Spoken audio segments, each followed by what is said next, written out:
Welcome to What's My Thesis. I'm Javier Proenza, and today my guest is Adam F. Scott. How you doing, Adam? I'm good. Thanks for having me.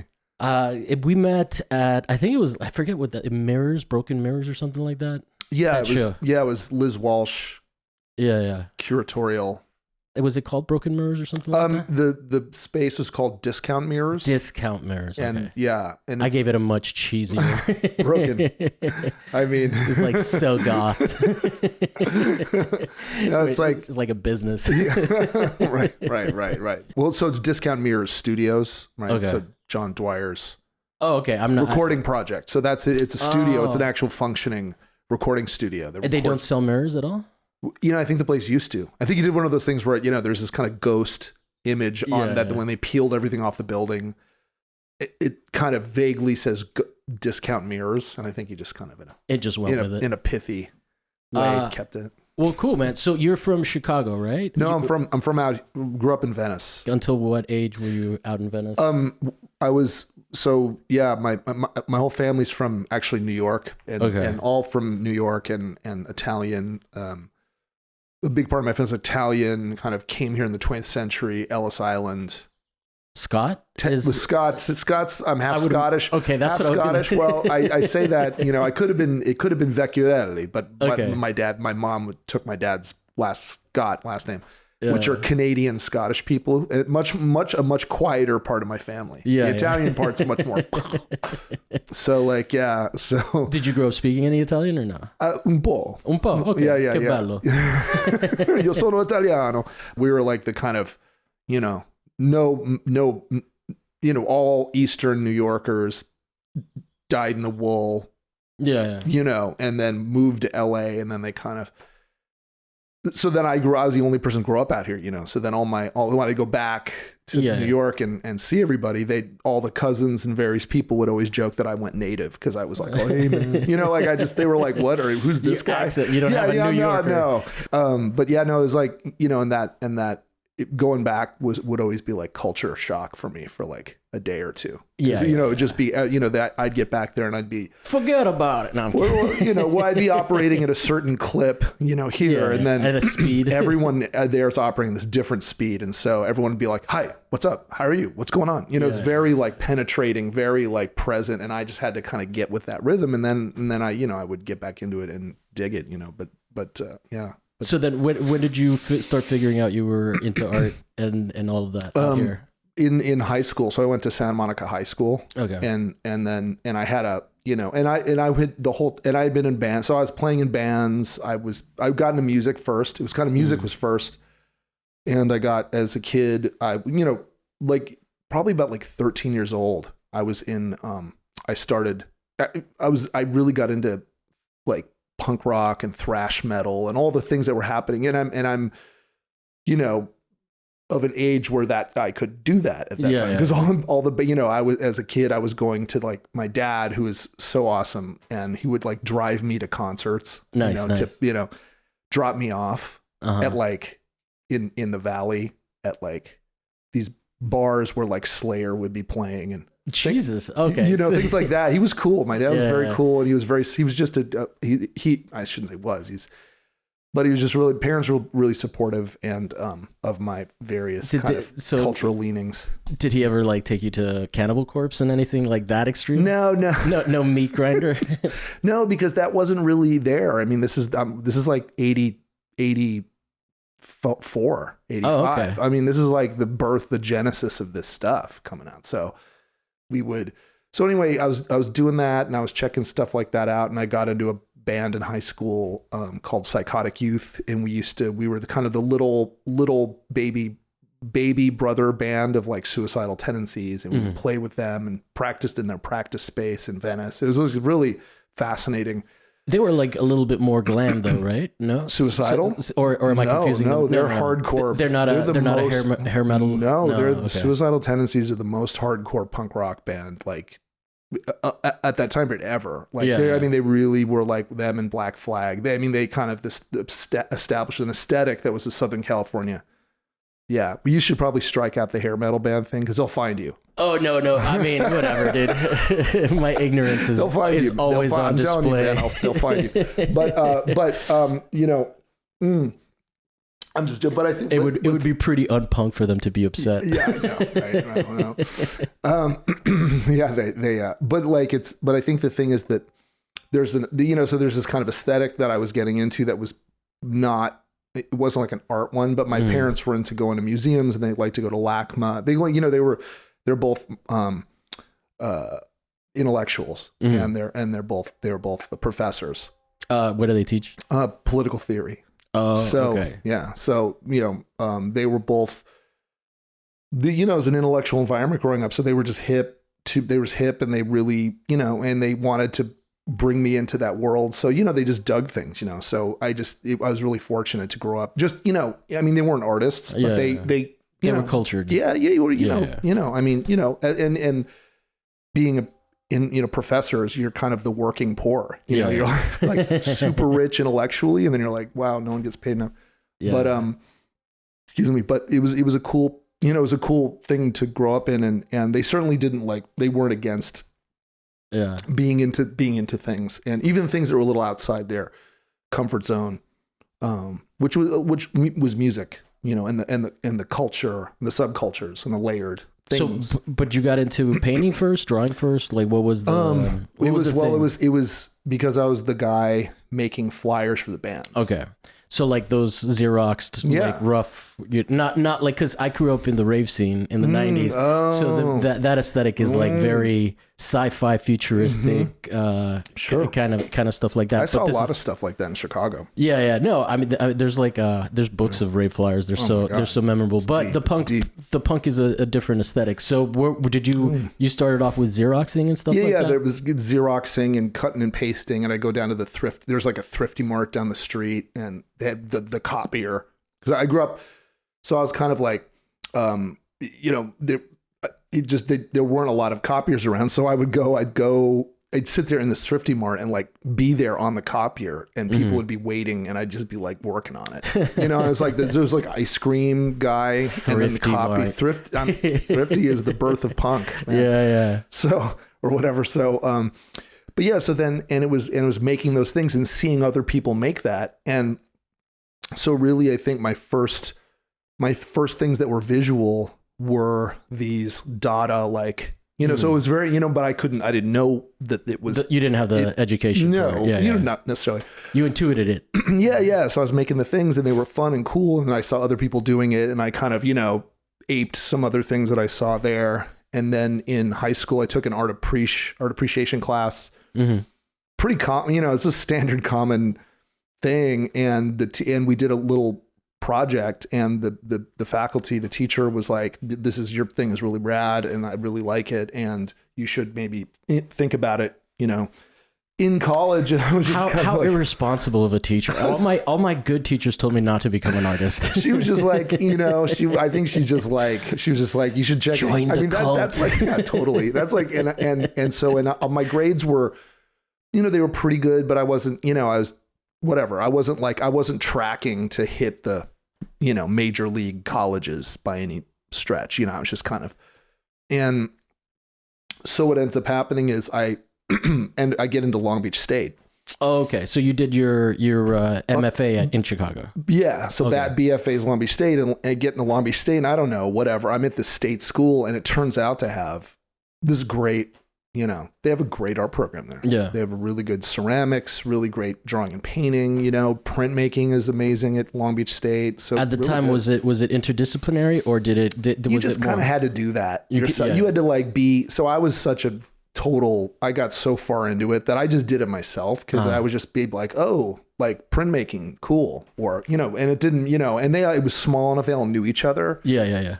But they didn't hang for like crits together. There wasn't that, you had to make it up. I just made it all up. And I was like, yeah, painting, cool. Printmaking, cool. Like, there was like a woman who taught new media. Oh, nice. Which was like, and she was digital stuff back in the. No. She was a second wave feminist artist who hung out with like Suzanne Lacey and Eleanor Anton, and like, so she called new media like intermedia. Okay. So she kind of, so she's using the language to kind of tweak it. She's like, new media is just, is like, are artists who are attempting interventions. That so on and so forth. So stuff like that. No, it's interesting because, you know, growing up, it's like a lot of these terms have changed, you know, like we grew up in the era before digital photography was really the main thing. I mean, I still printed color and it was like super toxic. Badass. Yeah. I mean, I miss it. I basically,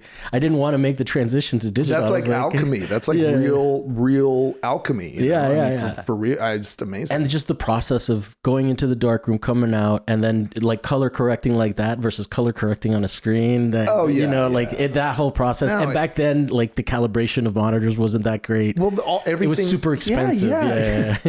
It was like you could buy a cheap camera and spend all your money on a piece of glass, you know, and then you would have like, but like now the camera had to have like some fancy shit to it. Man, you know? I just think like, and they had photography at Long Beach State. I mean, it was very, and they had a really tight graphic design Viscom department. You know, like they were churning out like really educated artists, actually. Really, you know, and then technically you got, you know, I did like figurative sculpture and it was crazy. It was awesome. And so coming out of there, you know, so the other thing that was cool about that is that you were, you know, you're in Long Beach, right? So this is Long Beach in the 90s, which, you know, wasn't LA in the 90s. Yeah. You know, but you know, proximal. You were close to the LBC, you know.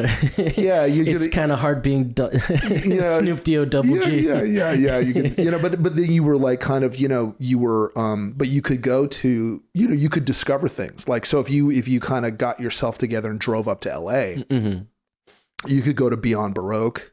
What's that?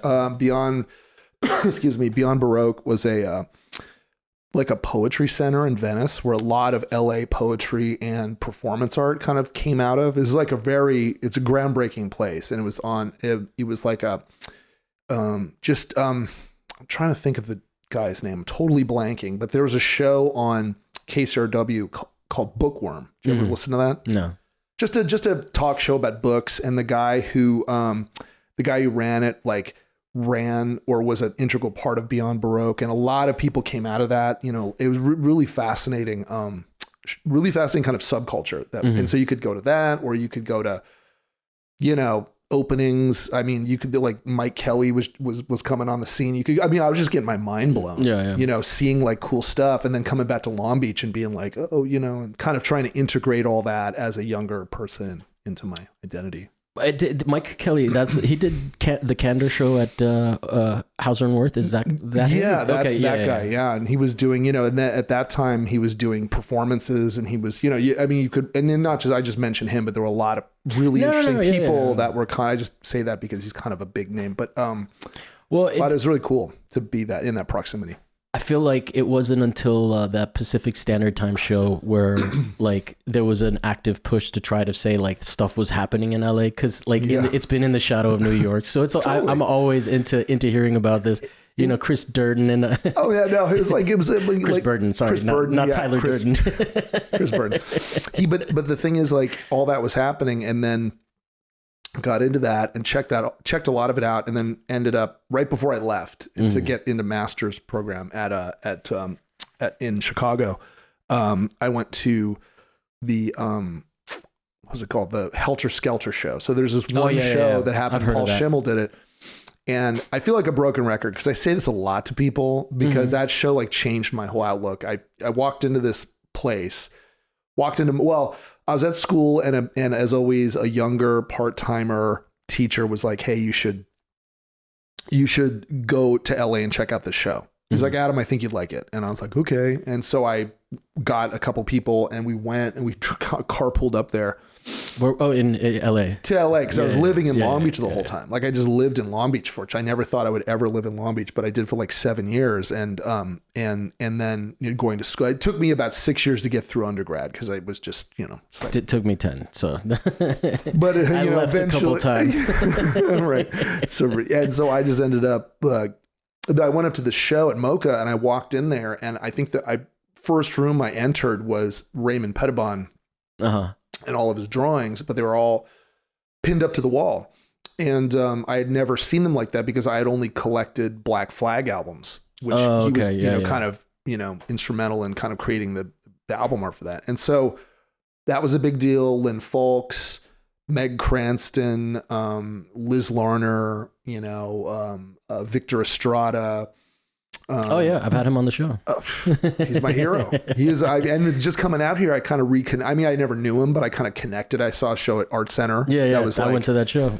Yeah. I saw Purple Mexican. Yes, Purple Mexican. So good. He's so fucking good. But like in the Helter Skelter show, he had these giant. So in Purple Mexican, he had the drawing for those giant like foam insulation foam fucking like weird baby purple man, and that was in the show. Plus his paintings, his weird hybrid paintings.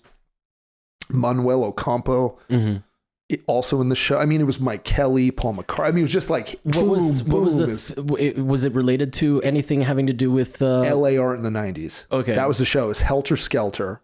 Because that's like that's not just a Beatles reference, but that's also a Manson reference. Yeah. Was there any subtext to that involved? No, but it was like I feel like it's an LA. Sure, but I feel like the show was kind of talking about the LA as a noir.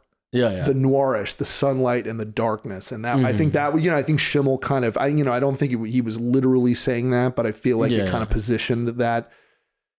Which LA is has so much of that, and so one of Paul McCarthy's first like animatronic sculptures was in it, and cool. Called The Garden, and these two guys were like fucking trees, these two robot things. I mean, it was kind of, it was really cool to see. Liz Larner had this piece called Corner Basher, which was like this robotic arm that was like in the corner bashing the corners. This is aggressive. The show is very aggressive, and I think. It sounds like it, yeah. Well, for a young artist, it was transgressive, and it was like physically aggressive, and it pushed art in all these different directions, and it was, I think it was kind of a bit of a template for some things. So it's cool. And then after that, you went to School of the Art Institute of Chicago, right? Moved to Chicago. How long were you out there? Did you stay after graduating? Yeah. So my wife, cope? My wife Julie and I, we met at Long Beach. We weren't married then, but we were dating in Long Beach, and then we both moved out to Chicago, and I went to master's program. She did fashion. She was doing fashion there, and I mean, we just met. We met a bunch of people who were artists and musicians, and the city just came alive to us. It's a dynamic city. It's really interesting, especially if you've grown up in LA and having to commute from Long Beach up here. Like you can get from one end of town to the other end of town pretty easily. It was nice, and I mean it's cold as fuck. I mean it's so cold. Some of the best public transit. Yeah, it's great, but it's but the thing is it's alive and it's pulsating. And I never live it. My DNA was coming from New York, so going back to kind of an Eastern city. I mean, it's Midwestern, but it's very, from here it's Eastern. Dense, yeah. Anything west of here is basically Eastern. Yeah. It's always funny though, like what you call the Midwest starts like so. Yeah. It's kind of like it's the reverse of when you try to write something on a poster board and you run out of space. Like the East Coast is the part where you run out of space. That's right. Your writing goes downward. You go down to Florida and you're like, no. And no, but it's like, but Chicago is vibrant. It's interesting. The Art Institute's brilliant school. Yeah. Really attached to this world-class museum. I mean, it's kind of insane. It's like it's great place to be. And it was met a bunch of really cool people there as grad students, and then matriculated, got my master's, and then like I taught around in the community college system because I knew I wanted to teach. Both my parents, it runs in the family. I love teaching, and it's a great gig. If you dig it and if you like it, honestly like it, it's a great gig. Yeah. If you don't like it, it's fucking horrible. But if you dig it, it's great, obviously. But I mean, it actually is a very binary position with teaching. You either dig it or you're like, I'm never fucking doing this. Yeah. I mean, it's very there's no middle there. I'd rather have people teach me on the show and then use that as the output. I don't want to deal with people directly, students directly. Yeah, I trust me. A whole class. Understand that. No, I still understand. But so so that was great, and being, I did some teaching in community college system, and Chicago's very analogous to the LACCD system here. Very same. There's like 9 colleges. It's called the Chicago City College System. Okay. Community colleges. And I taught it a whole bunch of them. I remember Malcolm X being one of them. That was a great school, kind of south of downtown a bit, and cool experience. And then I kind of circled back to the Art Institute, and then got a job teaching there part-time, and then did it more and more and more, and ended up teaching, as part-time people do. You teach everywhere. I was at Northwestern University. I was at That's what I can't handle about teaching. Yeah. You're a fucking road warrior. Totally road warrior. But I was just kind of like, I can do this. I can pay the rent. I can have a studio. And Chicago is not, at that time was not as even expensive as LA, so there's a different economic place there. Yeah. Dude, you can buy condos for like 60 grand there. It's it's doing what every city is doing, which is, everything's fluctuating and all that. But it still is there's an attainability to some things where you can kind of create a wealth. I say wealth with quotes, but like you can kind of build something there. No, and the community. I went there. And it wasn't even an artist community that I was just dating someone that was there, and she introduced me to her friends. And it just I remember being there in the summertime and how happy, being from Miami and from LA, I'm like, oh yeah, and the sun is out. See? They're over there. They were like, thank God, we've been waiting all year. People do it. When the sun comes out. People are like half naked. You're like, holy shit. And then, and it seduces you. It's it's mild, and it's summertime, and you're kind of out, and it's 2 a.m, and you're outside of you've seen a show, and you're hanging with your friends, and you're just like, this is perfect. You're on a rooftop somewhere. It has a very kind of West Side Story vibe kind of thing. And it seduces you, and then suddenly, and then it's like September, and you're like, the light's changing, and you're like, what's happening here? And then slowly, and then there you are in February, and you're like, oh my God. But then it's March. See, the crocuses come up. Do you know what I mean? And so September, October, November, December, it's really January, February. So it's 6 months of the year. But really, it's like December. Really, it's actually December to February. That's that's the heart of it. Yeah, it always the winter is always colder towards February, January. That's really the heart of it. Yeah, that's when you're putting like suicide prevention stickers in your medicine cabinet just to look at it, have a visual cue every day. You're like, okay, but I can't handle gray like that, whoosh, dude. But then suddenly it all flips around, and then life comes roaring back. So there's this rhythm. It's really interesting, and I so I do. It's I never thought I miss it a little. I miss it just a tiny bit, but I also, because I grew up out here, I totally get what's happening. I get it. Yeah. But I also get that noir feeling. Sometimes I did I just spent 2 months in Miami because I was it's kind of dark out here sometimes. Oh yeah. Especially it was the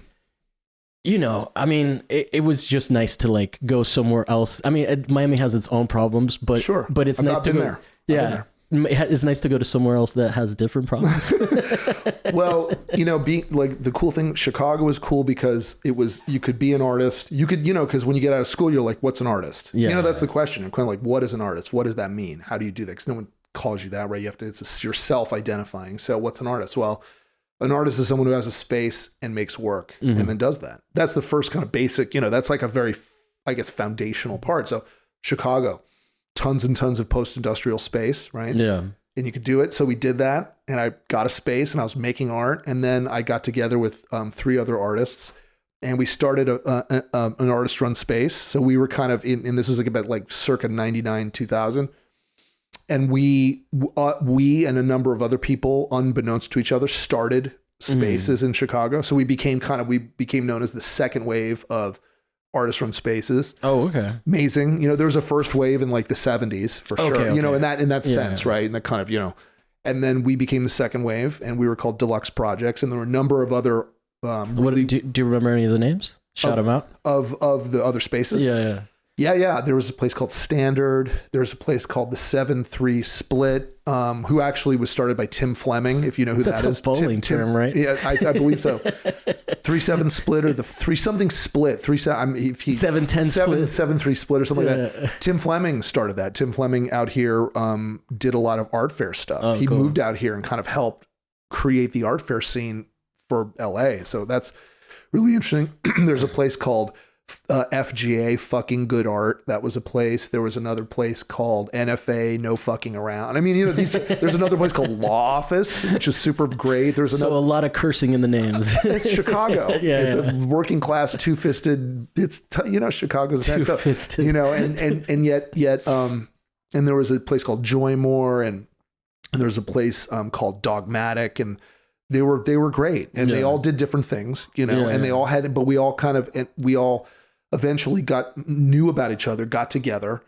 and then create a map, and then did that. And, this is on, and all we had internet wise was a listserv. I mean, we didn't have any, there was no, right. So we were just, there's no Curate LA out there at the time. No. And so we made it all. It was great. And I learned as much there as I ever did in graduate school. We only did solo shows. So in the aesthetic was to do group shows, which I think still holds true today when people do artist run spaces, like Durden and Ray or any of these folks out there who do cool stuff. You know, it's still so punk rock. You have a space. It's like, Friday night, 30 artists. You're like, you're like getting there, you're fucking Jesus Christ, just salon. And it's cool. And I dig that because, you just get this intense blast. But we only did solo people. We only would do solo shows. And we felt like we could be a vessel for people to really spread their wings out and, do a thing. And we were one of the only places that did that. And so we did that out of pocket, and then we, after that, all of us got picked up by spaces. So we all actually got representation, so what we did was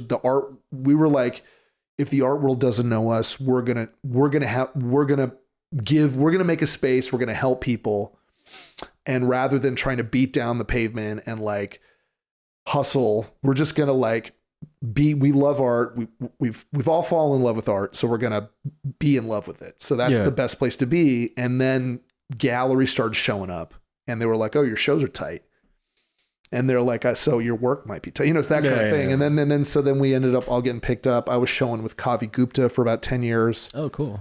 So then you did end up entering into like a more market-based. Oh, hell yeah. Yeah. How was that for you? Fucking insane. Yeah, rad and horrendous and fucking awesome. And like also, kind of mind melting but great. Cause do you have any representative stories of the experience that stand out? I do. Yeah. One time, Kavi is, he's crushing it in Chicago, running big spaces. And, I have a lot of fond memories about showing with him, and it was really cool. But he, like one year we were at Nada in Miami. Yeah. So that's a good fair, man. Well, it was. And that gallery, along with other ones, Andrew Rafis and Shane Campbell Gallery from Chicago. They're based in New York, right? Nada? I think, New Art Dealers. They were, but they did a Miami thing. Yeah, so I know. They do this Miami. They do an art fair in Miami. Sorry for confusing the situation. Cool. But they're New York based, and then they do. I think they rent out the Ice House or the Ice Palace or something like that. Yeah, right, something like that. And they did this, and so it'd be like, and people do it a lot, and so we were down there and we were in Miami, and I kind of dug it. And it was funny being in Miami because I was like, oh, for being from out here, I'm like, oh yeah, this makes sense. I'm like, right. But the real cultural difference besides, the heavy Cuban influence, obviously, right? Which I am. Which you are. And I was down there, I'm like, Kavi was like peeling me away from Cuban restaurants because I was just like, hip deep in food. I was just like, I'll make it to the fair in a second. On my 8th cup of coffee. Jesus. Just drink. I'm a big foodie. But what was interesting, I'd be on the beach and I came out there kind of an West Coaster expat in my trunks, and everyone was in I noticed that, and I was like, oh, that's a East West thing. But one of the story was that, in the fair, because Basel was happening. It's that same week in parallel. Yeah, it's like Nada and Untitled and all of those are satellite exactly. fairs. And there was Aqua and Pulse, and those were all happening. Pulse, and in other hotel things. And so I was at Basel, kind of there, because I was like, let's just check. I like this part of the story because I can picture where you're at. yeah. We're in Basel, in the convention center. Sure. Oh, for sure. Yeah. And we're digging it, and tripping out on all the work. And I think I was at I remember this because I was looking at a Banks Violet. This big Banks Violet sculpture that, in the middle of Basel that looked like it was like a burned out, death metal church, his vibe. I don't know I'm not that familiar, but Banks Violet, sculptor. I would say I'd say he's like kind of a gothy post Katie Nolan kind of thing, where it's like, or even Monica Bovincini, but maybe less, not like with her, kind of incredible kind of feminist politics, but big, like I'd say sculpture of the like early aughts. Banks Violet, but really interesting work, and very music influenced, very black, a lot of black. I think he was in the Whitney Biennial Day for Night show, like the 2008 one that had a lot. It was very gothy. Did you see what the new one's called? It's called Even Better Than the Real Thing, which is like a U2 thing. I'm like, what the fuck? I don't know. I need to see the show to kind of get the context. Bless the Whitney Biennial, man. They got, they got to come up. They just got to keep coming every 2 years. You got to do it. And so, but so I get this call from Kavi, and he's like, get over here. So we get over there, and Takashi Murakami, is in the booth. Wow. And he's cruising around, and he's got his entourage. In the booth, your stuff is it? Yes. Okay. And he's got this entourage of people, but he looks like he's just like hair, beard, like camo shorts cut off. Like he looks like he just crawled off the beat. You're just because it was like Murakami's in the booth, right? So we get there, and there are other folks there with him who are but he's in the middle. So I was like, I think I know what he looks like, but and I'm a super flat fan. Early on, like I dug the work, and I thought it was interesting, and so super flat. Yeah, his kind of his kind of atelier, his kind of aesthetic that he exported to the world, which the super flat aesthetic is his thing. And so, or I guess you could say that's kind of one. That's one way to talk. He kind of put that out there as this kind of a quick word that would just kind of get that together. But there's a lot of stuff going on in there. But at that time, I was that. So I look, and there he is, and he's looking at my painting. I had like 2 paintings up. There was maybe 5 of us showing in the booth. He looked at my painting, and he was like, I really like this. And I was just like, oh my God, and he's, and then he bought it. Oh, wow. Cool. And he bought it, and he was like, I'd like to give it, kind of did the deal with Kavi and all that, but it was great. And so that was a really cool moment. And, and that was a moment of how fast things could go, in that context, and where I think with a lot, and it's just such a trip, because you make work and you do things, and you're either visible or you're invisible, or you're underground or you're not. And then things just go boom, and they kind of take this really quick turn. And so that was cool, and it's in his collection. It's in the Super Flat collection I believe it's in Tokyo, but they just did a big show of it in Yokohama, Japan in 2016. So he showed his entire collection. So like, it was a moment where, and this is important to me. I mean, there's my work up there on the wall, and there's like Anselm Ryle, and there's like Richard Prince. Yeah. Do you know what I mean? I mean, I'm like, I want to be part of that. I want to be in dialogue with those people. Yeah. I want to be within that context, and I don't. Which of Richard Prince's work? Is it the Instagram stuff he got a lot of slack for? No, it was earlier stuff than that. And then, they sent me this amazing, they made this beautiful catalog, and they sent it to me, and it's just gorgeous in this perfectly wrapped, Japanese box. I mean, it was just like it showed up in my house. Hardcover or soft? Hardcover. Nice. I mean, and it's like gold foil, and it's got that's serious when it's hardcover. It was serious. Like, it's beautiful. I looked it up. I was like, oh, later I got it and I just kind of dug it. And then like, I think a little later I kind of looked it up and it's like, it's like $250 catalog, and whatever. But I just think like the amount of time they put into that, I just is indicative of and just resources.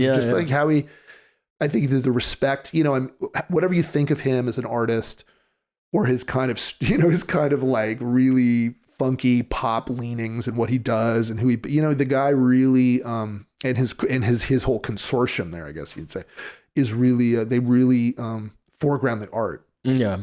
And so they really respect it. And so that was nice. So anyway, there's a little story of that. No. Thank you. Space, just being in that space. That must be like an amazing experience. Yeah. And there were other ones too. So, I showed with Coffee for about 8 years. And we're in art fairs in Cologne and Berlin and Mexico City. And, and that was the rise of the art fair. So were you still teaching at the time? Mm-hmm. Yeah, okay. For sure. Because I was like, that's fun. You were at the school of, okay. Yeah. Cool. Yeah. So that was fun. Yeah. Didn't want to bail on that. And then I was, and making art and receiving money for selling art. Yeah. I mean, that's insane. That was insane. It was great. But a lot of that had to do with the economy at the time.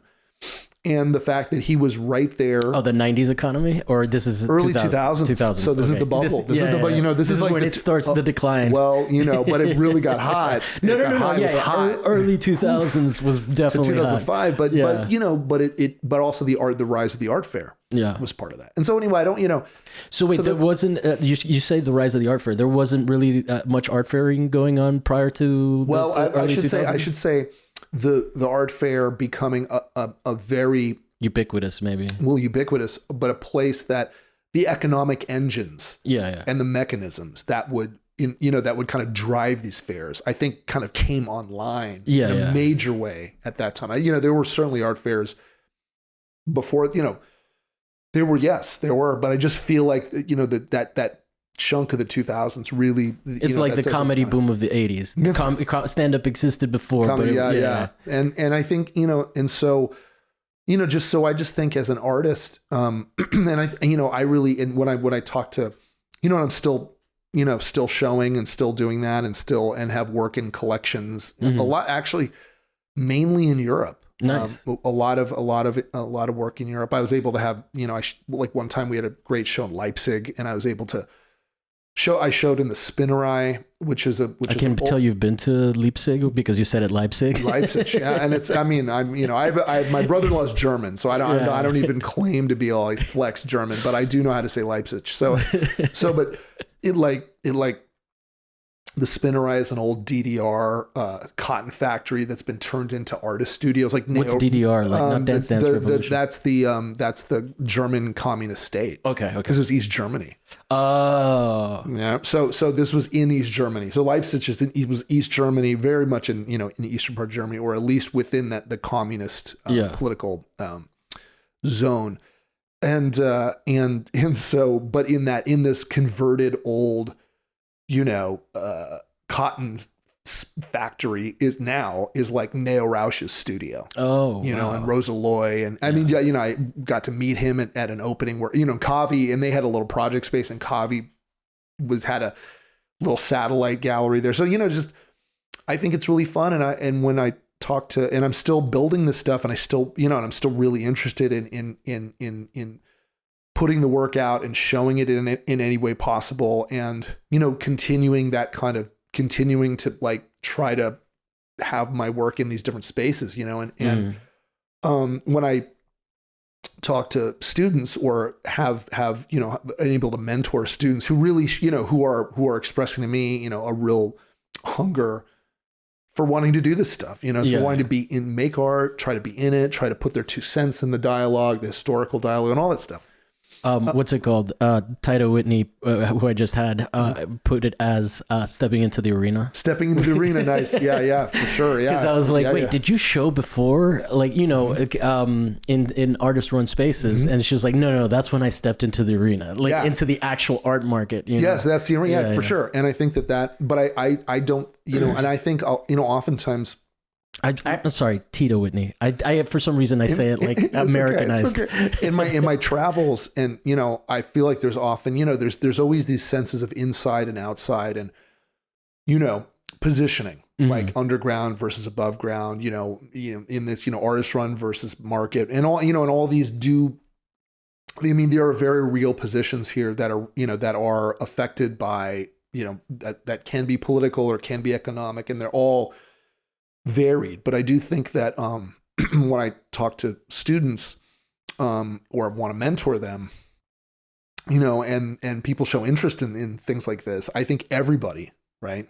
And so should investigate and should be able to be, I want to set people up to enter that space, what you call it, the arena or whatever. But like, for example, now I teach for the Los Angeles Community College District. So I teach, I'm a tenure faculty at Sylmar at Mission College in Sylmar.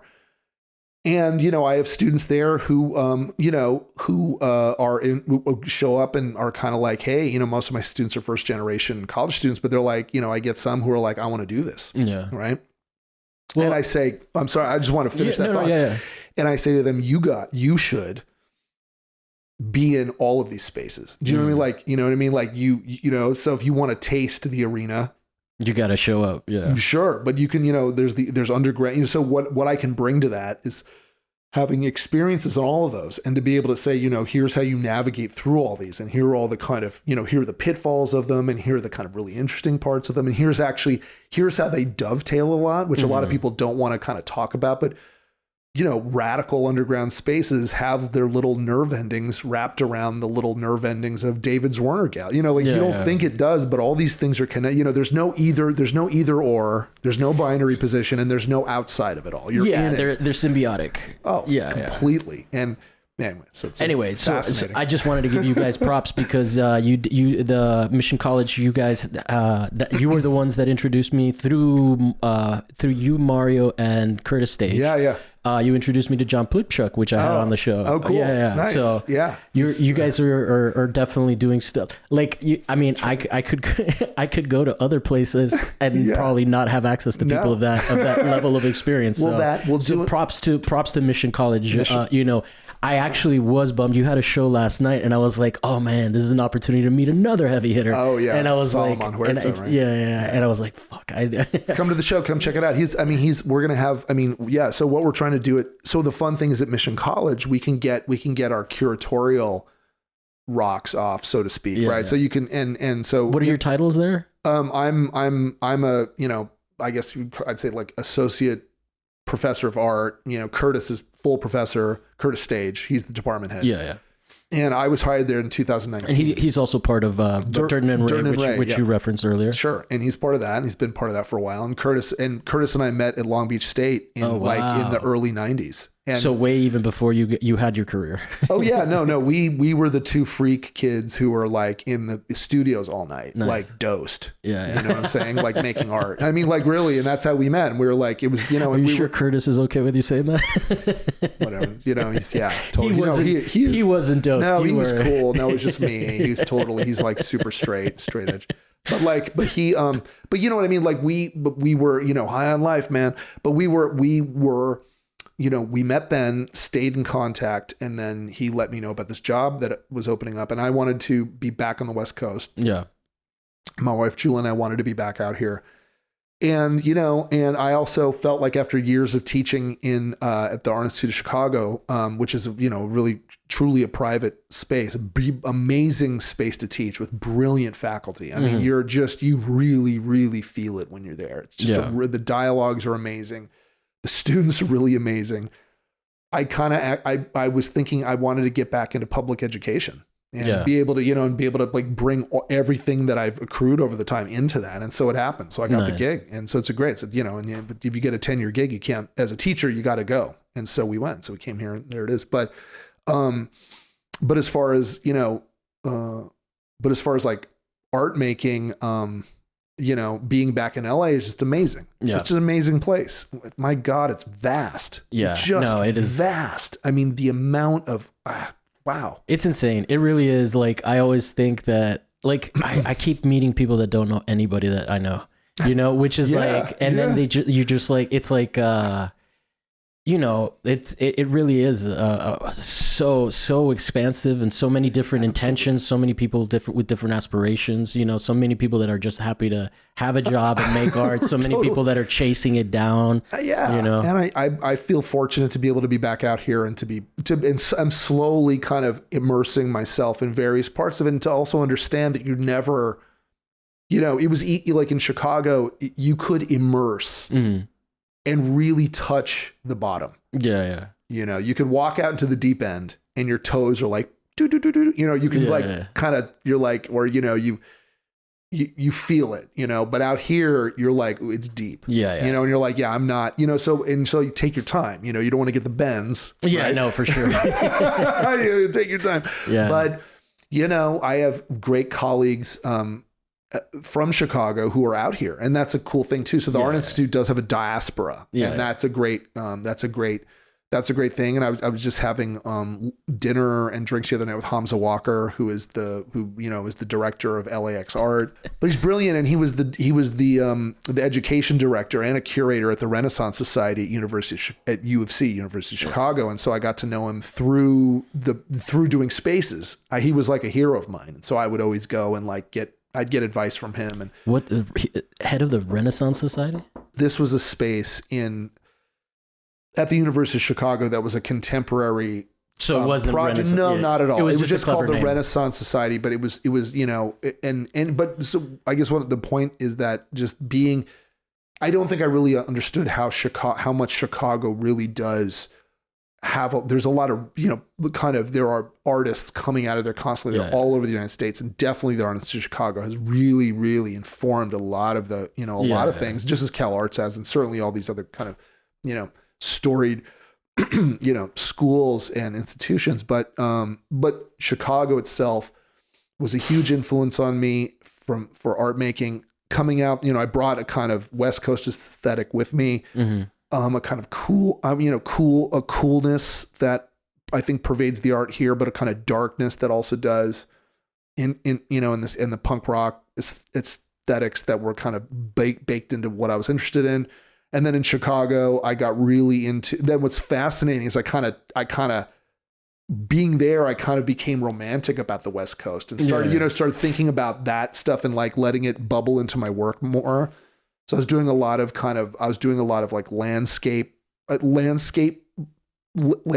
a kind of platform, as a kind of like mechanism to frame things became really interesting to me in all these different ways, and very loose notions of it and more conventional notions of it. I don't know, something about like spatiality, landscape, framing, voyeurism, scopophilia, looking, like the politics of that, like, you know, just everything, all the stuff. I wrote a paper at SAIC, a little, like my MFA thesis was wasn't necessary, but I was such a crazy nerd that I just wrote one in an art history class about cinematic space and landscape painting. How aspect ratios have this kind of thing. So anyway, that was super interesting. And then there's this whole crop of artists called the Chicago Imagists, who are really awesome. Jim Nutt, Gladys Nielsen, Ray Yoshida. What is the Imagists? The Imagists were just they were artists who happened to be in Chicago at a certain time period in the 60s, 70s, 80s. But was it like a movement kind of in the traditional sense? It was. There's a great film called the Chicago Imagists and the Harry Who that came out recently. And it's a great informative little piece about how you can how to kind of understand these really groundbreaking artists that came out of Chicago. And then I kind of, going to school there. Some of them were my advisors.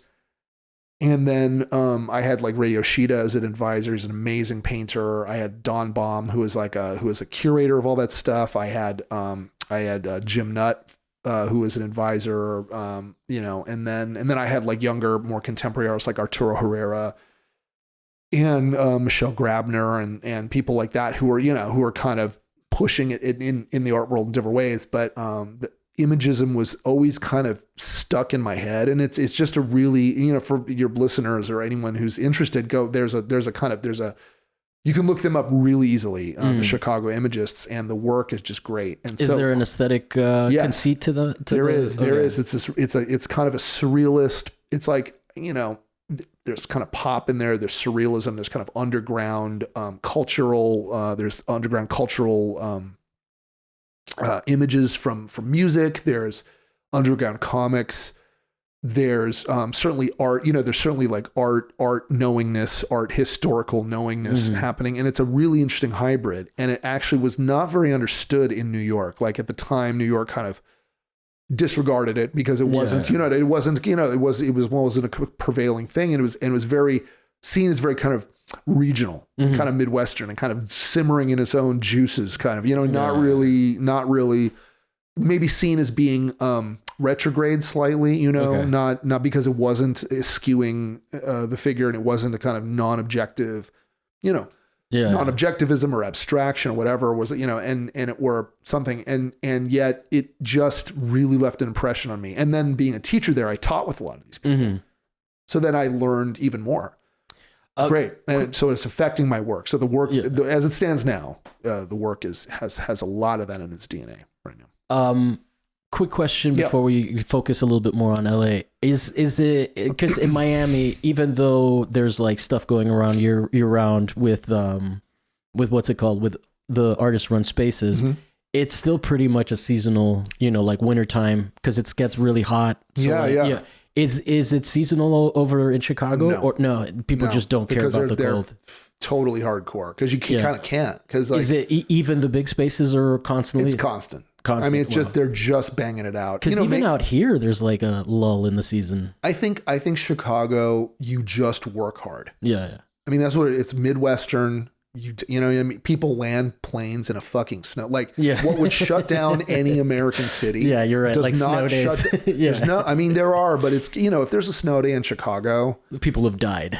Oh yeah. It's super bad. So Chicago has this kind of infrastructure, which is like a psychological infrastructure. It's like a physical one where you just buck up. That's the term. Buck up, pal. Yeah. You're just like, good Lord. So you're like, well, I'll just eat pierogies and drink vodka and just become, and hang out Ukrainian pierogies, people. Dumplings? Is that okay? Yeah. I mean, Sounds good. We lived in this part of town called the Ukrainian Village for a while. And, you just learn to dig. I mean, like, I was down with the Ukrainians before you had to be down with the Ukrainians, put it that way. You know what I'm saying? But it was really, but they just, it's just, everyone just gets stuff done. And so they work. And the other thing in Chicago too, and just not to belabor it too much, but because it is the second city vibe, it feels like it has to kind of deliver, it's like you can't rest. It's got a chip on its shoulder, maybe. Well, yeah, because no one gives a shit. Yeah. Kind of, it doesn't have the kind of amplifying, it doesn't have the visuality and the amplification devices that Los Angeles has to kind of, like spread its seed all over, the universe, and then New York, which is kind of baked in, right? So it doesn't have the, it doesn't have the, it doesn't have the kind of filmic, fairy dust that New York has, Woody Allen, sorry, everyone, but which that, those are epic, those are epic cinematic moments of a romantic city, right? That just is, it is. So there's no question about it. But Chicago is kind of like, is Chicago something? Like, what is this? And so everyone you think hard about art, you make art hard, you really do it. You don't fuck around. You don't waste time. It's fucking 20 below zero out. I'm going to an opening. Yeah, Jesus Christ. You know what I mean? I can barely get out to openings here. Coming out here, I'm like, fucking easy, man. People are like, I don't want to go, man. It's on the west side. I'm like, are you fucking kidding? It's like sunny and shit. I'll be in traffic. I don't care. You know what I'm saying? So you're just, it's tough. It kind of gives you a little toughness in a way. It's just interesting. I mean, I'm sure whatever, but I think it was a cool place to be for a while. I was like, when did you come back to LA? What year was it? I forget. 2019. 19. Oh, so you've been here, not that long. Nah, but 3 years of that was like, it's like the COVID. Oh yeah. Got here and I was like, yay. I watched the Jonathan Gold food documentary, had my list. I'm like, here we go. I'm going to eat my way through, and then nothing. Had he passed yet when you saw that? Or? He already had. Yeah. So, I mean, I was friends of mine were like, you got to see this. This is iconic. You know, you have to know this. On point, man. I've never eaten somewhere he's recommended it and been like, Yeah, no, I mean, so, you know, so that shut down. So I was like, you know, going through, you know, so it was very much, so I'd say in the past 2 years, we feel like we've been, you know, finally had a chance to be out and go to openings, you know, just to be present, just to feel like everyone, like to feel human, to feel present or somewhat or post-human or whatever we feel like now, but to be here, you know. And so are you still pursuing like the art market nowadays? Or yes, yeah, sure. Okay. Yeah, absolutely. I'd love to be part of that. I'd love to make work. I'd love to have my work circulate in that system for sure. And so like for somebody that has never accomplished that, like you come out to LA, obviously there's maybe some sort of rebuilding or all of it. Yeah. You're starting from scratch. Because right? Because like all these, you know, like every city in LA, every city in the country, I'm going to close. Should I close that? It's all right. Is that cool? Okay. I've given up. I have to like tighten it with a screw. Cool. Nah, I don't know. But so, you know, like every city has its kind of terroir. Yeah. And then it's also its grad schools, you know.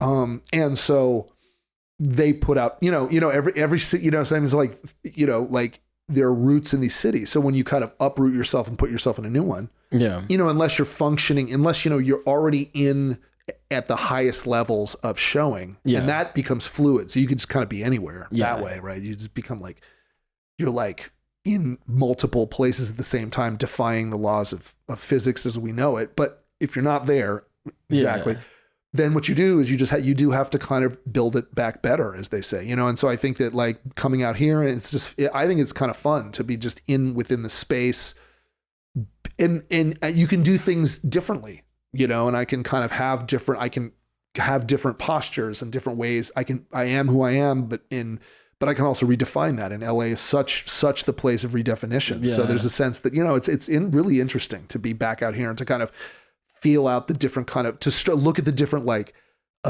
tributaries. You know, and there's this, and the tributaries are also like geographic in LA, right?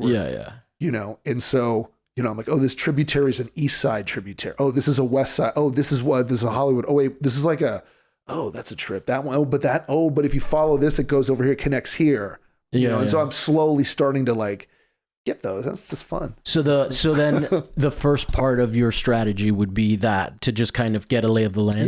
Yeah. No, I'm asking. Absolutely. I'm asking for someone that is. You know. No, but I don't want to say. Yeah. I mean, not that there's a set path, but from what you've learned and how you go about it, that sounds interesting. So you're in this. You're in the data collections. Totally. So and I you know. Also having, you know, been on the business end of trying to be in the volatile world of finding studios, you know, in LA, which is way different than in Chicago. But how so? Just the demand is higher. There's more people, you know, there's less of them, the more people want them. But then at the same time, it seems like, you know, buildings can be a little tricky. They can go from like, you know, kind of a thing that can house people to suddenly something that becomes a luxury thing that gets sold, you know, just the volatility of it. I think things much more, much more adrenalized, I would say. And so, but I found one, excuse me. I found one I'm really happy with. And, I'm renting from Matthew Monahan and Laura Schnittiger, who are these amazing artists here. And it's near here. It's on San Fernando Road. It's like cool. Cypress Park. Yeah. It's close to where I live. So that's great. So that's a big score. Zero commute. Nice. Right. That's a thing. LA, that's a thing. Like I'm like, that's a thing. Yeah. So I'm like, cool, check. All right. And then a decent, you know, nothing ostentatious, but something that's workable and not going to kill me economically. And so I'm like, that's a big thing. I feel like that's like, okay, get that. Yeah.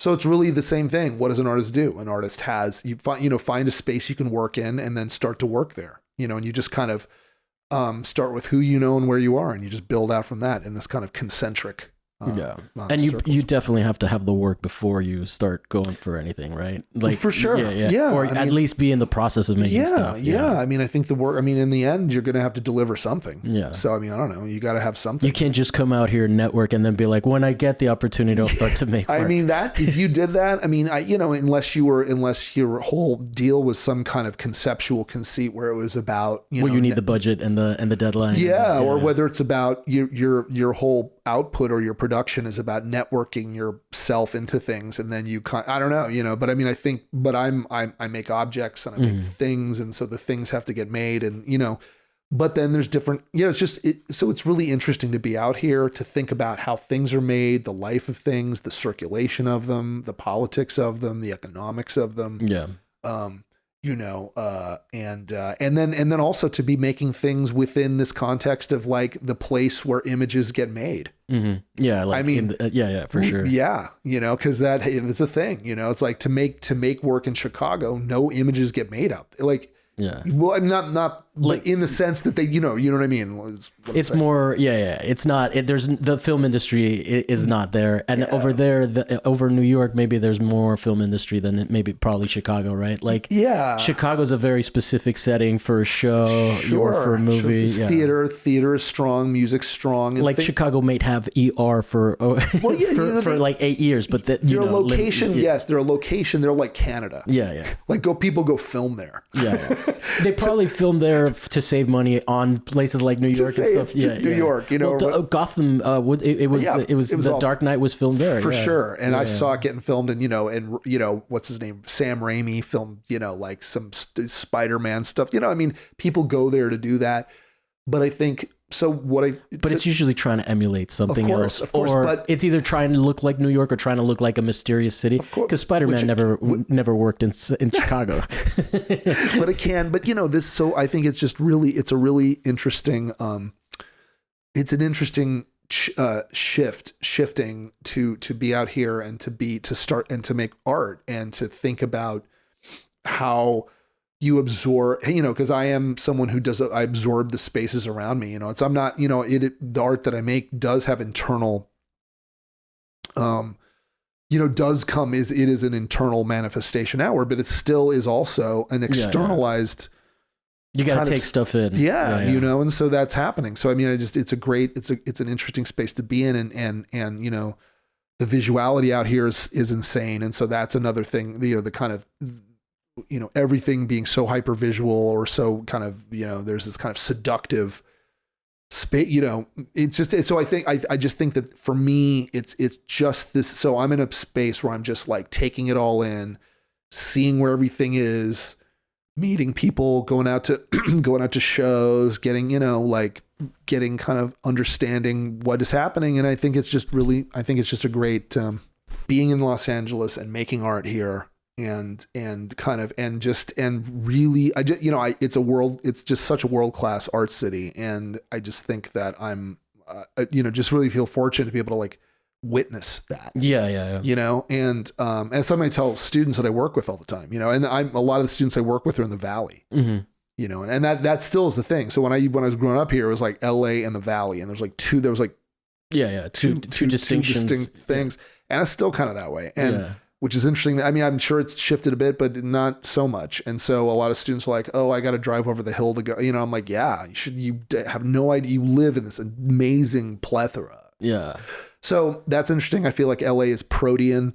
Mm-hmm. What's protean mean? Protean is like the possibility of, like proto or kind of, the possibility, lots of possibility. And I think it still has that. And so I think it's a really great, great place to kind of nest yourself into as an artist, and then it's changing, and it's like reaffirming some of the things in my work that were always there, which is kind of like kind of absorbing the landscape, the internal landscape and the external landscape. The artist, me as the artist, being that a gateway between an internal and external spaces.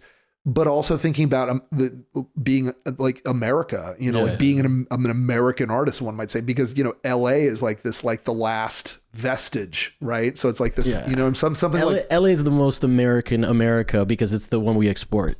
For sure, right? Yeah. So then you really butt up against that. Yeah, you almost kind of have to deal with that a little bit. Yeah. So I like, I like having to kind of, I do like having to deal with that stuff. And I do like having to kind of confront those things, like image production, Americana, like, mirages, but then again, like the history of art in LA, and that's interesting too. But then, so all these things kind of cross over here.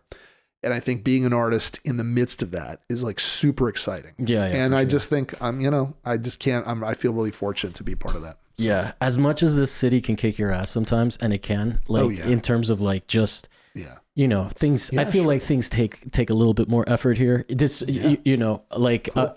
but as much as that, like there is something to it, Yeah, man, you got to work hard. Yeah. It's slow paced, but it's cutthroat, That is the thing that kind of, I think, throws people. Yeah. Because you think it's laid back and you think it's chill, but it's not. No, and the stakes are always high. For sure. Yeah. But then at the same time, one last thing I want to say is that what's interesting about it is the vastness of it. Yeah. There is an anonymity. Yeah. Which can also throw people off, right? So that one of the things you don't get a lot of impromptu meetings. Yeah. So that's the thing in a city you get. Yeah, you don't happen to run into somebody. And that's the thing, and that so it doesn't happen here. So what can happen is if you let yourself float off the grid kind of socially. Yeah. But for an artist, sometimes I think that's not a bad, you need to check that because you can really go out there. But like, I think if you need to unplug and not be seen and just like simmer in your own art juice and make some really weird shit, it's like, have at it. And then when you need to plug back in, you could just like, and like, and just get like electrified by, and so I think I like that. And if you understand that that's kind of a way you can work this, I think that's actually pretty cool. Yeah. And I would say that if you go for too long, the scene just moves on without you. It's its own perpetual motion machine, there's always somebody there pushing it forward. Cause I just, like I told you, I took 2 months. Yeah. I went to Miami for 2 months. I came back and I was like you said, I was like, oh my God, this pace of this is like, I'm not used to it. But then I think what's interesting too, because of its protean nature out here, is that the possibility, because everything's like erasing and forming. Yeah. Forming and erasing. Erasing itself and forming itself like constantly. And people are leaving all the time. Totally. And people are coming all the time. So there is a transient, the transience of it is so intense, right? Yeah. So I think, what I think it has the ability to do, so you can, I think a way to navigate that as an artist or as a cultural worker, cultural producer is you can kind of, what you can do is you can, it's almost like it's always spreading, right? So you may think you're in the middle, but then you're moving to the marginalization is like constant. You're always like, and in many ways, and just meaning that it's just moving. Like and so you're like, oh, where's the center and where's the margin? Where's the in and where's the out? Those things are folding and moving constantly and kind of tectonic, I would say. Yeah, like it used to be Chinatown, and then it became Culver City, and now I'm not really sure where it is. So I think what you do as an artist is what you do is you kind of plant your flag in the place where you're at, and then you declare that the center. And I think people are constantly doing that here, and that's what shapes the town. So it's kind of like, whether it's an artist run space or whatever, or an artist or even a big ass fucking gallery like Zwirner's, like fucking Mothership Landing, and you have to rename a whole part of town. You have to call it like, what is it called now? Like it's like something. It's like Hill. It's like Melrose Hill. Was that actually a name? It's something like or something lands. It's there. It's declaring a kind of center. Like when they started trying to call South Robertson Soro. Okay, or maybe a really interesting collective plants its flag. Do you know what I mean? That seems to not have the same power, but what you can actually make, you can declare your place. If you feel more, you can be I did that with a show, is essentially. So you plant your flag and you create the kind of, so that is the protean nature out here. Yeah. And I don't think things are so sewn up. I think in like places like New York and Chicago, I think they tend to be a little bit, I think they're more conservative in a way. Yeah. In that makes sense. Where things are already built. There's kind of a crust on it all. And so to cut through that, you gotta have it's hard to subvert, you got to have a sledgehammer for that. Out here, you can kind of slide, you can plant things, because they grow all the time. Yeah. So, no, and the community is so big that you can really only ever hope to have a section of it out here, you know, because it's so decentralized. Yeah. That was one of the things that threw me off when I first moved here was that like there was no hub. There was no like you go to that part of town and that you like in Miami they would have second Saturdays. Okay. You know, so like Wynwood, which is no longer an art place, but like I'm familiar. Yeah. Back then it was like it was a you know. Before it got gentrified and became a little South Beach. Yeah. They would have like weekends, like every second Saturday they would have an art walk and like Bombay Sapphire would have a stand. And you know, like it was just this crazy community party. And when I came out here, I was like, oh no, we're just going to one gallery. Because that's and so that I think, but I think that it's that kind of. I think the vastness of the scope. It's a huge scope. Yeah, the scope of it's huge, and so to be lost in it, like you could. I just think being lost in it is interesting, and I think also like finding yourself in it is interesting, right? Yeah. And so those two, and you know, and there's other positions there too, and. You know, and then also, you know, I think that's where I want to be. So I kind of, so to build, to recreate and to, you know, to build and to just be parts of things. I want to like move in that space, and I want to let my, you know, and I do want to plant flags, like doing what we're doing in Mission College and our galleries, kind of planting a flag. Those shows are really good. We're doing that, but then as artists, you know, I'm doing that in my own way, and I'm just trying. But right now I'm kind of building the work, and I'm really psyched about what I'm making and what's you know what's allowable too. I think this city is like one giant permission. Yeah. And that's constantly gives you permission on all these levels, you know, and that's super. Because even outside of our industries, there's so many people taking wild risks, you know, like, there is a spirit of that. Some of my favorite work that came out of this city that I used to see when I was a kid is the light and space work. I really love, you know, a lot of those artists, Mary Corse and John McCracken and all those, and Irwin and all the people kind of in, you know, in Kaufman and all this number of people, and Fred Eversley, who was, I mean, he's in New York, but he was here too. You know, that kind of work had to do with risking materials. Like you're hanging out with people at Boeing and they're like, you know, or some kind of, you know, you're getting like weird polyurethane plastics thing. I mean, there's a sense of kind of hyper experimentation, and or you can just hire someone that knows how to shoot something really well. Oh yeah, you know, if you're doing video, totally. Like, it's like as opposed to like if you were in Miami, you'd struggle to find that at the caliber that you could find it here, right? For the rates that you can probably get, you know, right? You just have to go intern at like Harmony Korine's place, right? But like, or is he? I think he's in Miami. Is he in Miami? Yeah, he lives there. I think. Is he getting beat up still? I don't know. No. I mean, I think he's like a elder statesman. He's no longer a punk kid getting kicked off of Letterman. No, he is making. I actually need to see his new movie, but I just think being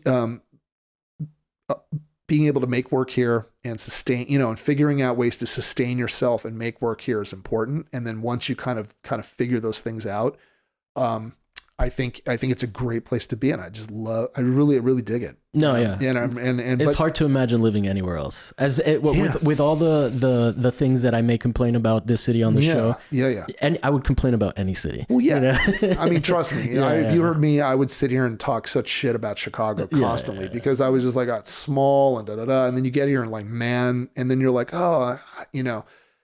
But also I think the cool thing is that I'm also starting to see like the connections between that city and here and all the, so I just think, I think it's a great time to even with all the kind of, you know, certainly like unsavory kind of insane politics that are happening in the country right now. I just think that like being here and being an artist it's a great time to be an artist because it's just like you're really there's a lot of material. It's a lot of material, and you know, and I think is that Japanese or is it Chinese curse? May you live in interesting times. Yeah, and most artists that I dig, they lived in pretty interesting times. So I think it's like, well, time to deliver. You got to deliver. You know.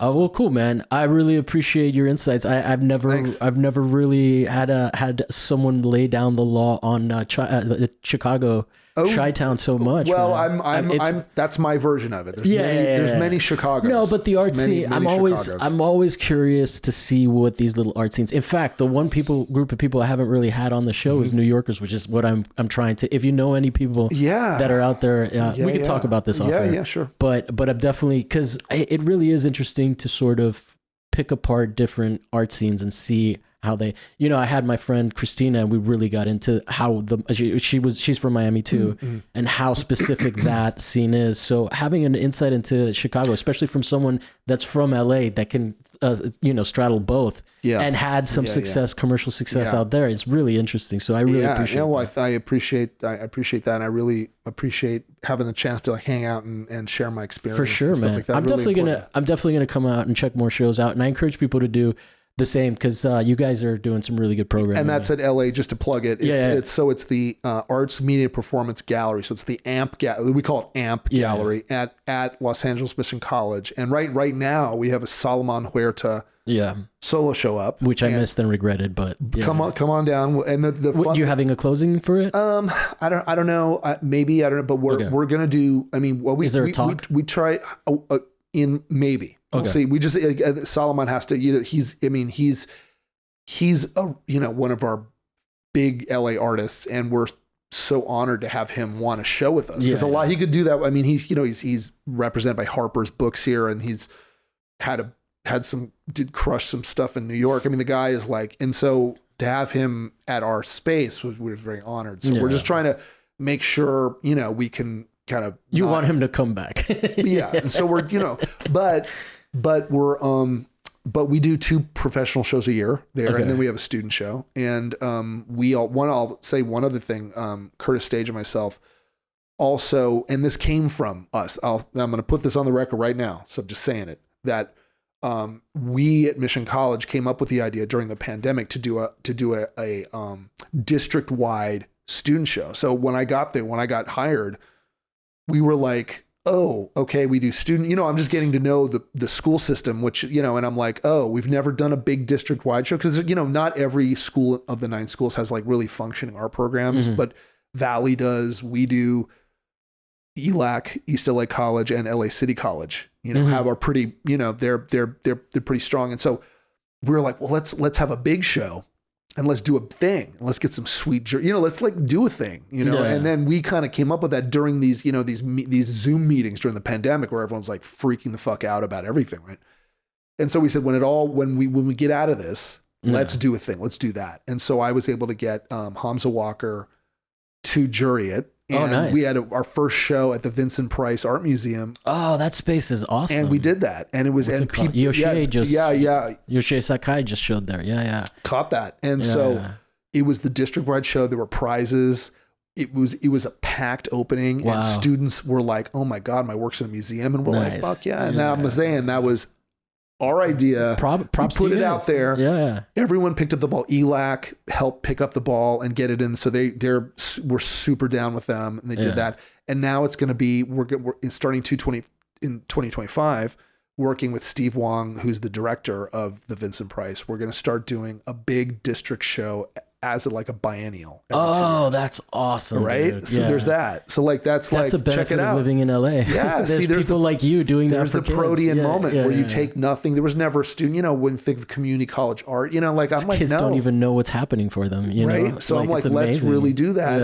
And so it ups. So then students are like, oh, I can work towards that. Yeah. So if you know what's coming, then you start making the banging work, and then, so I just think we're really happy. So, pop out. It's a quick 20-minute drive. You're on the 2, you're on the 210. It's the best, like, no traffic drive. Especially when you guys have the openings, it's all dead. Yeah. There's no traffic. And so Curtis and I will open up the space and we'll show anyone the work we have. Like we're basically running an art gallery, rent free. Nice. Right? Because we work there. So we're getting paid to do it. I'm just saying, but as someone who reverse rent. As someone who has paid rent and run spaces, out of the love of work, and gone and broke doing it, this is a joy. Yeah. So awesome. Besides from being artists and building. No, I saw the show Strange Reality there, and that was really good. That's the one where I met Plipchuk from. Yeah, Mario, man. Mario killed that. Mario is such an institution. That is is a planted flag. Yeah, and I got to meet him, and that was cool. Like you use these things to meet people, you know. And I'd never met him before. I mean, Curtis knows him, but you hadn't run into him like a million times because he's at everything. Well, put it this way: I got in 2019, and I went to a couple openings, and then it was like done. Yeah, right. Think about it. It was like couldn't do anything. So I kind of would on Instagram. I was seeing this guy. Yeah. You know, but I never, and then so that was a really Curtis thought of that. He was like, let's get someone else to like curate a show here. And he was like, oh, let's get this dude Mario. Yeah, he did. I mean, the Robert Yarber work, those were like, he got from Nicodeme Gallery. Those were fucking insane. I don't even know. Like that guy has clout that he doesn't flash, you know, like he knows people. Mad props to him. Yeah. Mad props to you, Mario. We're huge fans. Oh yeah, for sure. And, you know, and he turned me on to like Katie Hector's work and, you know, and Alison Blickel and I think, Casey Kaufman, I believe. I hope I'm getting her name right. She did this video work, and Polipchuk, I met him there. Yeah. He came over to the studio visit with me, so that was cool. Nice. And how did that go? Great. He's fun and interesting. He's such a nice dude. He's a trip. Yeah, he's great. Yeah. He just comes with all this. He's an interesting guy. And so to have him in the studio, super generous, man. Yeah. When he came over, he was really, really cool. Cool. And so Mario did a great job. So that was what we're doing is we're just testing the water and all the different configurations. So we've never done a solo show. So the Salomon Huerta was our first solo show. Nice. And it's good. So it's his gun series. So it's these paintings, still life paintings that with these guns in them. And they're just with this whole narrative about his father and about growing up in Boyle Heights and, you know, and food and love and violence. And then at the same time, these are look like Manet paintings and they have this like Wayne Thiebaud vibe. I mean, there's just fucking killer. So anyway, come check it out. It's up until I strongly recommend April 27th. Yeah. Cool. So, and then what can we promote for you? What's your Instagram? Do you have a website? Yeah. So my Instagram is, excuse me, it's at Adam